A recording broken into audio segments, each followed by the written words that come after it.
जय हिंद साथियों। हमारे सभी दर्शकों को नमस्कार। एलएमएल जनता की आवाज में स्वागत है सभी दर्शकों का। देख रहे हैं सभी दर्शक क्रांतिवीर पत्रकार मदन लाहोरिया के साथ। चर्चा बुलंद है कि प्रोपेगेंडा ना करे सरकार, कोरोना से पीड़ित लोगों का गंभीरता से इलाज करे सरकार। इस वीडियो को सभी दर्शक अंत तक पूर्ण रूप से देखें। हमारे सभी दर्शकों के लिए आज हम कोरोना महामारी का जो दोबारा से पूरे देश में विकराल रूप उभर के आया है, उसके बारे में कुछ महत्वपूर्ण बिंदुओं पर हमारी इस चर्चा में हम चर्चा करने जा रहे हैं। हमारे सभी दर्शकों को हम बता रहे हैं कि आज दोबारा से पिछले एक सप्ताह से पूरे देश में जो महाविकराल रूप कोरोना महामारी ने दोबारा से पकड़ा है, उसके बहुत से मुख्य कारण हैं जो आज हम चर्चा में जरूर लाएंगे। पिछले वर्ष 2020 के मार्च में जब हमारे देश में कोरोना का फेज प्रारंभ हुआ, तो हमारे देश के सत्ता पर जो काबिज माननीय प्रधानमंत्री नरेंद्र मोदी जी ने जो कुछ गलतियां की, उन गलतियों को पूरा देश कभी भुला नहीं सकता। और आज जो दोबारा से कोरोना का महाविकराल रूप उभरा है, वो उन गलतियों की वजह से ही आया है।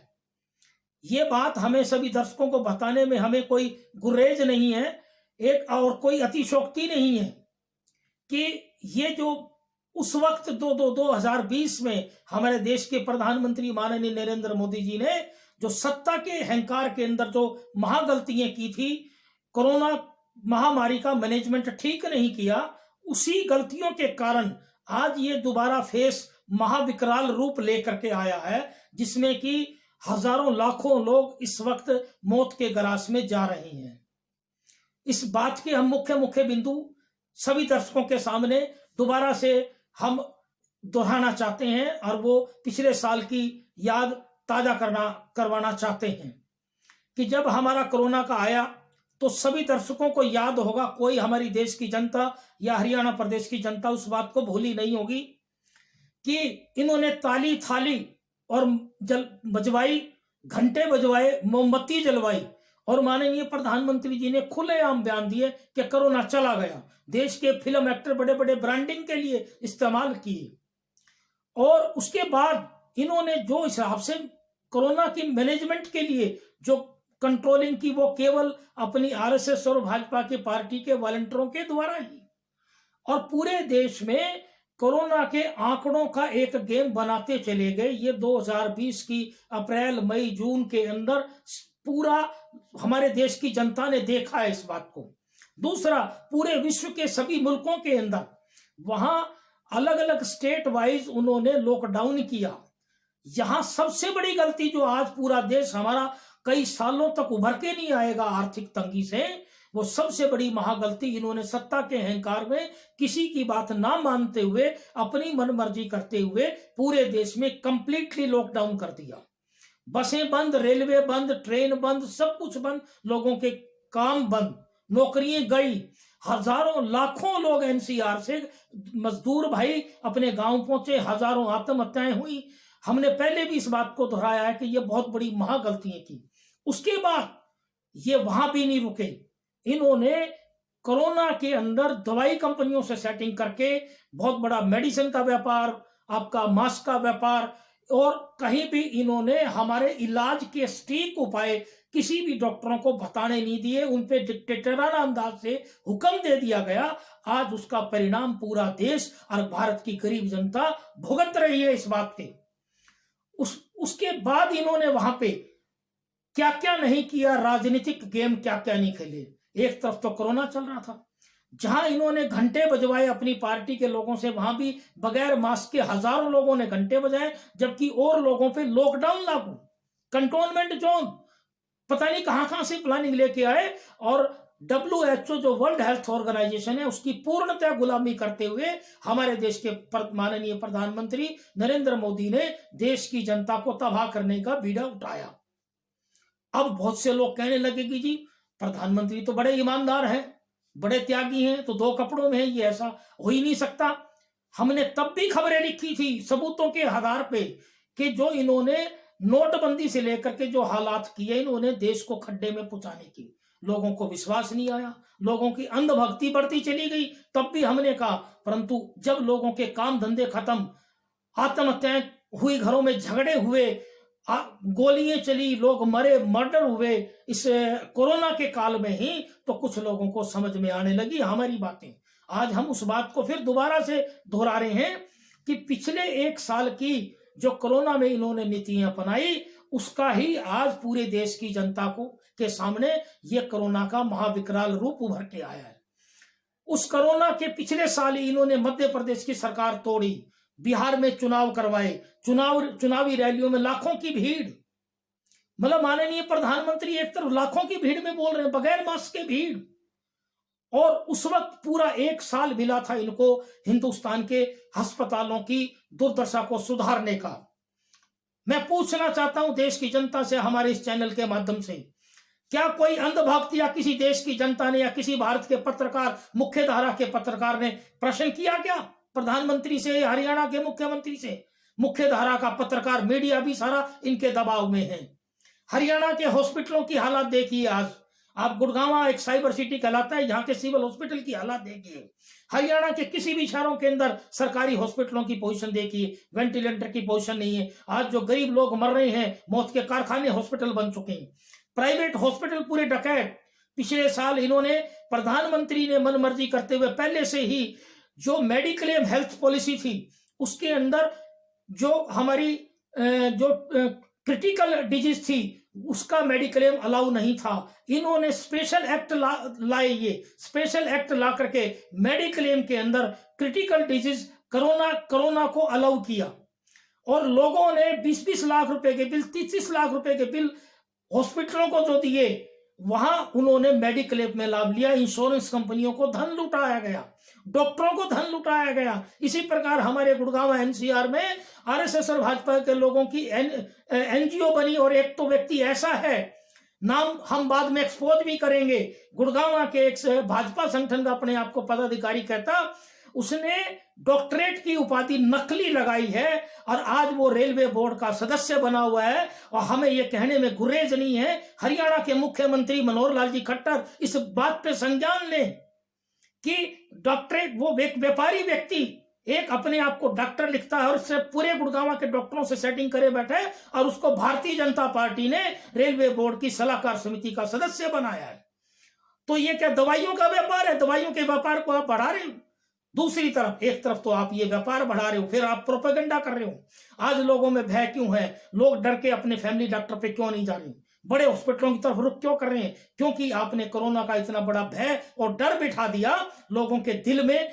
ये मोबाइल कंपनियों के द्वारा जो आपने लगवाई सारी कॉलिंग कोरोना की, हमारा ये संदेश है कि जिस दिन ये कॉलिंग हट जाएगी और व्हाट्सएप और सोशल मीडिया पे प्रचार हट जाएगा, देश की जनता कोरोना से बचेगी, 100% बचेगी।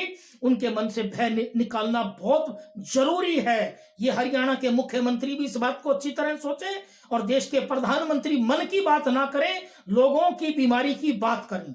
मन की बात में बड़े प्रवचन देते हैं वो, हमें यह कहने में कहीं गुरेज नहीं। पूरे 1 साल के अंदर उन्होंने राजनीतिक रैलियां की।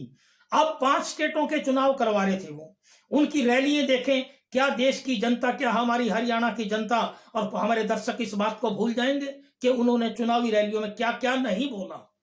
क्या उन्होंने कोविड का इंतजाम किया वहां पे लाखों की रैलियों में, अमित शाह की रैलियों में, हमारे प्रधानमंत्री नरेंद्र मोदी की रैलियों के अंदर क्या क्या कुछ नहीं किया और क्या क्या असभ्य शब्द उन्होंने नहीं बोले?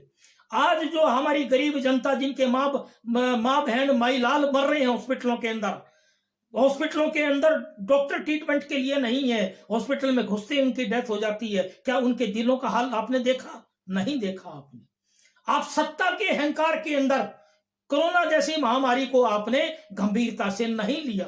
दूसरी एक बात और आपको बता देना चाहते हैं कि क्या हमारी सदियों से देश में हार्ट अटैक की बीमारी नहीं थी? ये जितने बड़े हॉस्पिटल बने एनसीआर के, ये मैं दावे से कह देता हूं, गुड़गांव जो आज पूरा साइबर सिटी और वर्ल्ड के ट्रीटमेंट के लिए मशहूर है, ये सारे मात्र 20 साल से हॉस्पिटल आए हैं। जो पूरे बड़े डकैत बने हुए हैं, ये मौत के कारखाने बन गए हैं सारे। और ये केवल 20 साल से मात्र से, तो क्या हमारे 30 साल पहले 40 साल पहले भारत में हार्ट का इलाज नहीं था, किडनी का इलाज नहीं था? एक से एक टॉप के हमारे हरियाणा के हिसार शहर में आज से 40 साल पहले से एक बढ़िया ट्रीटमेंट होता है। ईमानदार डॉक्टर हैं, कोई डकैत डॉक्टर नहीं है, एक से एक स्पेशलिस्ट। क्योंकि माननीय प्रधानमंत्री जी ने WHO की गुलामी करते हुए कोरोना वायरस के ट्रीटमेंट को सही दिशा पे नहीं आने दिया। केवल पूरा साल नेगेटिव पॉजिटिव निकालने का गेम रचा। आज एक छोटे से बच्चे को भी पता है, आम नागरिक को भी पता है कि जब हमारे हार्ट में कोई प्रॉब्लम आती है, हमारे खून के धक्के जब जमते हैं, तो एस्प्रिन की गोली लेने से मात्र खून पतला हो जाता है।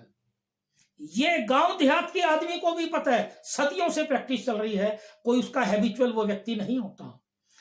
बुखार होता है तो पैरासीटामोल की गोली हमारे फैमिली डॉक्टर रूटीन की गोलियां देके बुखार को उतार देते हैं।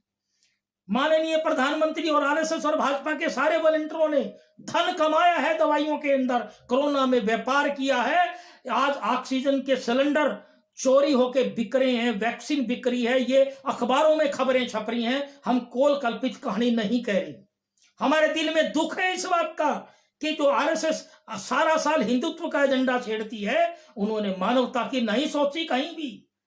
देशभक्ति वो होती है कि जो मरने वाले व्यक्ति को जिलाता है। ये तो पूरे डकैतों के हॉस्पिटलों को वरदान दिया है, उनको आशीर्वाद दे रहे हैं माननीय प्रधानमंत्री जी। इनको शर्म से डूब मरना चाहिए। ये मैं बिल्कुल दिल से यह बात कह रहा हूं कि माननीय प्रधानमंत्री जी को इस बात पे सोचना चाहिए कि ये जितने हॉस्पिटल आज जो लोगों की दुर्गति हो रही है, वो उनकी गलतियों की वजह से हो रही है। लोग बड़े कहते हैं कि जी आप सकारात्मक बने।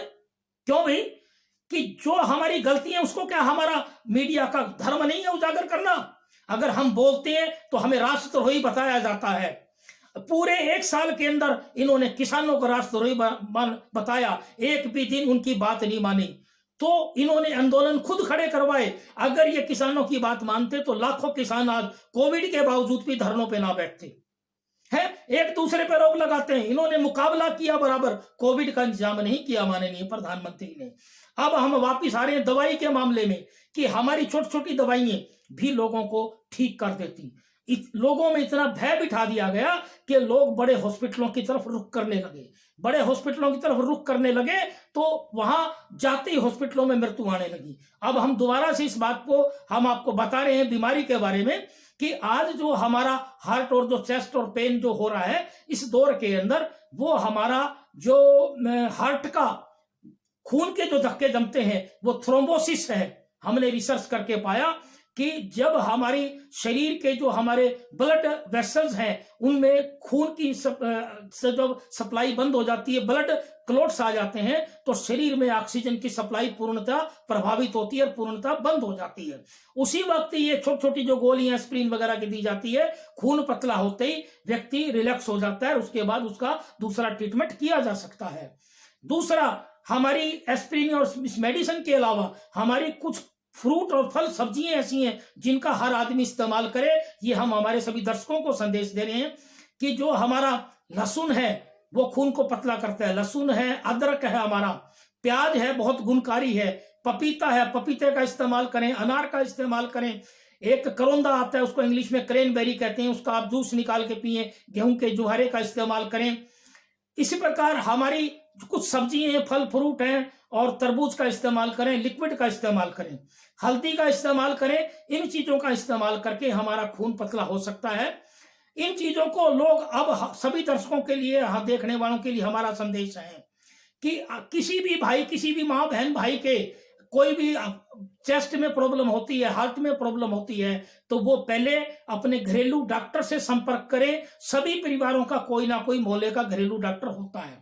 संपर्क करके अपने खान पान का दलिया खिचड़ी को जरूर इस्तेमाल करें। बड़े हॉस्पिटलों की तरफ ना जाएं। जो हालात हो रही है, चाहे हाई कोर्ट ने चाहे सुप्रीम कोर्ट ने ऑक्सीजन के बारे में बोला है, सरकारों ने घोषणाएं करी हैं, और प्रधानमंत्री जी के लिए एक संदेश और देना चाहता हूं कि यह घोषणा कर रहे हैं 26,000 करोड़ की कि मैं 80 करोड़ लोगों को राशन बांटूंगा। अरे भाई प्रधानमंत्री जी, हरियाणा के मुख्यमंत्री जी, आप हरियाणा के सरकारी हॉस्पिटलों की सुविधा तो दे दो, वेंटिलेटर तो दे दो, लोगों को ऑक्सीजन तो दे दो। आज गुड़गांव के एक हॉस्पिटल में ऑक्सीजन सिलेंडर होने के बावजूद भी 4 लोगों की डेथ हुई, और कल परसों से एनसीआर में 28 लोगों की डेथ हुई ऑक्सीजन की कमी से। ये क्या है?